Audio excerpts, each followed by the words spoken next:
à tous, je vous propose de réaliser une tarte à la rhubarbe. Elle se compose d'une pâte sucrée aux amandes, d'une crème d'amande, d'une confiture de fraises et de rhubarbe fraîche pochée dans un sirop à la vanille. Un véritable régal. Nous allons voir ça ensemble. A tout de suite! Nous allons commencer par réaliser une pâte sucrée aux amandes et pour cela nous avons besoin de 70 g de beurre demi-sel, 70 g de beurre doux, 75 g de sucre glace, 250 g de farine type 45, un œuf et 30 g de poudre d'amande. Je commence par mettre les beurres coupés en morceaux dans un saladier et je vais le mettre en consistance pommade en me servant du micro-ondes. Pour cela, je vais les réchauffer à basse puissance pendant quelques secondes. Lorsque mon beurre est en consistance pommade, j'ajoute le sucre glace, puis je mélange. Donc bien crémer le tout ensemble. Je retire le fouet, j'ajoute la farine, la poudre d'amande et par-dessus, je casse l'œuf. À l'aide d'une spatule, je mélange l'ensemble.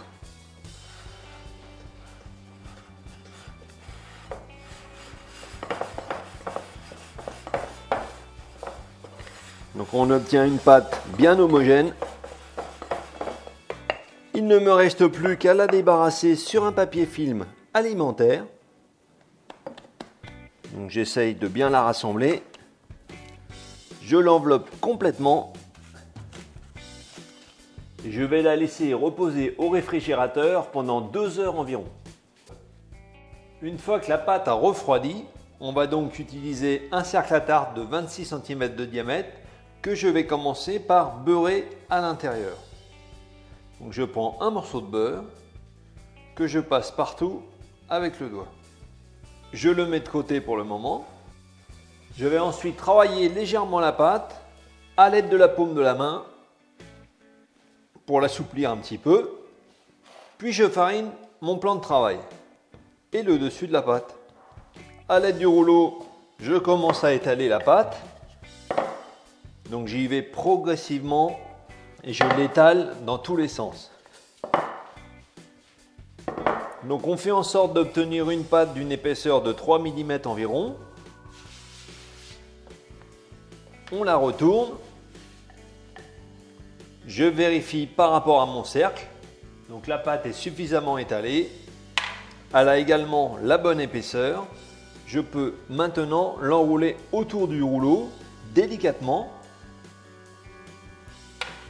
Puis je viens la déposer sur mon cercle.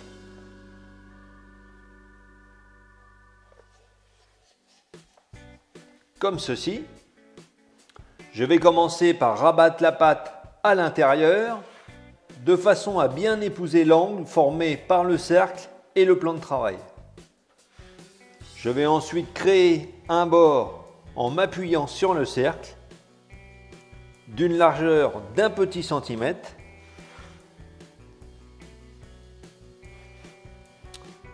Et je viens retirer le surplus en passant le rouleau sur le cercle.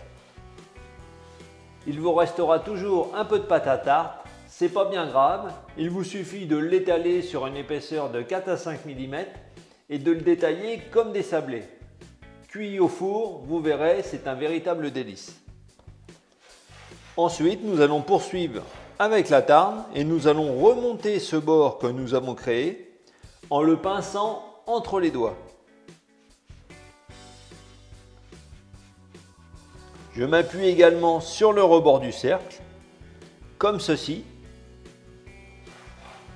Et pour finir, je passe mon ongle tout autour, de façon à légèrement décoller la pâte à tarte, ce qui va faciliter le démoulage par la suite.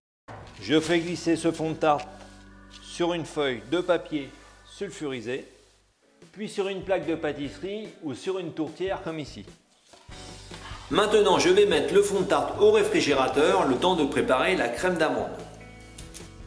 Pour la crème d'amande, je vais utiliser 100 g de beurre doux, 100 g de sucre semoule, 100 g de poudre d'amande et 75 g d'œufs. Je commence par mettre le beurre en consistance pommade.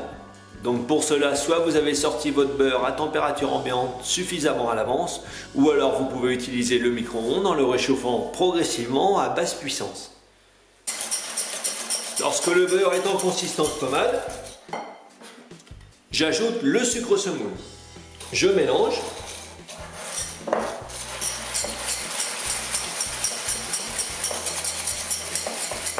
Ensuite, j'ajoute la poudre d'amande, puis 75 g d'œufs. Donc pour cela, je prends 2 œufs entiers, je les bats en omelette. Il ne me reste plus qu'à peser exactement la quantité souhaitée, c'est-à-dire 75 g. Maintenant, je mélange, puis à l'aide du fouet, je monte l'ensemble pendant 2 minutes environ. Il est important d'avoir un beurre qui soit bien pommade au départ, de façon à bien pouvoir monter la crème sans trop de difficultés.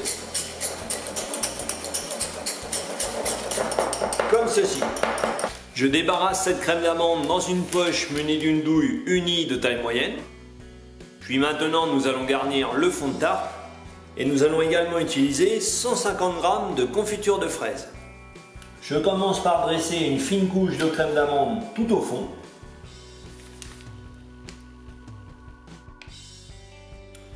Que j'égalise à l'aide d'une cuillère. Ensuite, je verse la confiture de fraises que j'étale sur toute la surface. Donc on s'arrête à un demi-centimètre de la pâte à tarte. Comme ceci.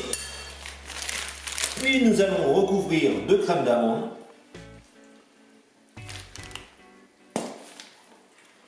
Que je vais également aplanir à l'aide d'une cuillère. Maintenant, je vais mettre le fond de tarte au réfrigérateur pendant 1 heure, le temps qu'il repose. Ensuite, je vais le cuire une première fois pendant 20 minutes à 180 degrés. Pour la rhubarbe pochée, nous allons utiliser 5 à 6 branches de rhubarbe, 1 litre d'eau, 500 g de sucre et un bouchon de vanille liquide. On commence par éplucher la rhubarbe, mais pour cela, on va couper les extrémités, puis on retire la peau.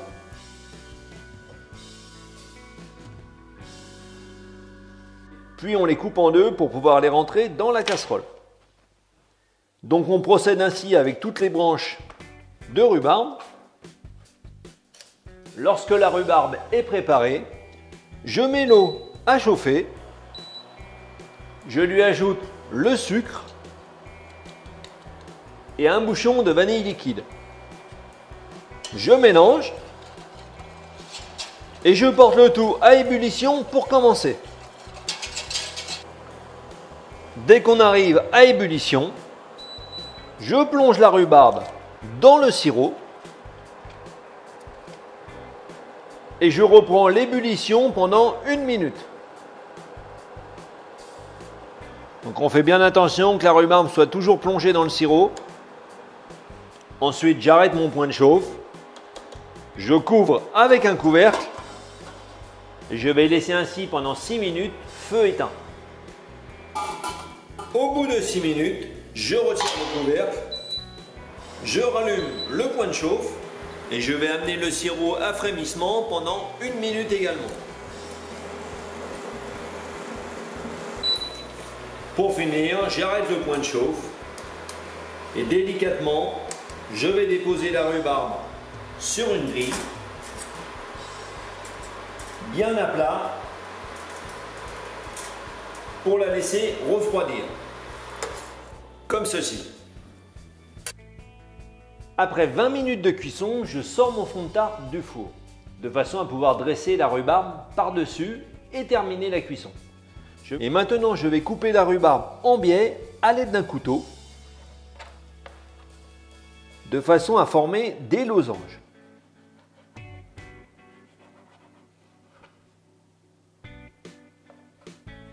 Puis je les positionne en commençant par le centre.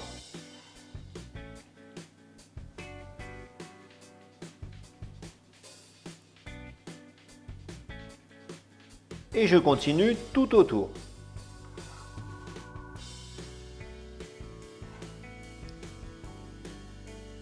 Une fois garni, je vais reprendre la cuisson pendant 15 à 20 minutes dans un four à 160 degrés cette fois-ci. À la sortie du four, je glisse délicatement la tarte sur une grille et je la laisse refroidir. Après refroidissement, je vais délicatement retirer le cercle.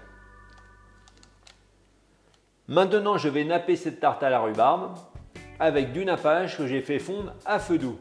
Si vous n'avez pas de nappage, vous pouvez également utiliser de la confiture d'abricot sans morceaux que vous délayez avec un petit peu d'eau.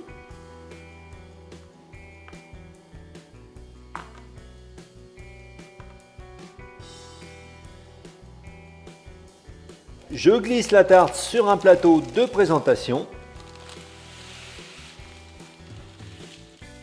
et je termine avec quelques fraises que je nappe sur la partie voyante. Donc on peut alterner fraises coupées et fraises entières.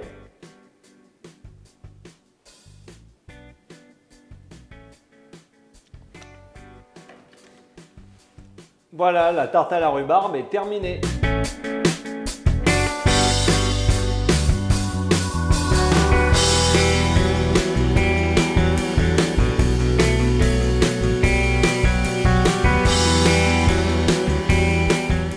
J'espère que cette recette de tarte à la rhubarbe vous a plu. Son association avec la fraise est toujours un délice.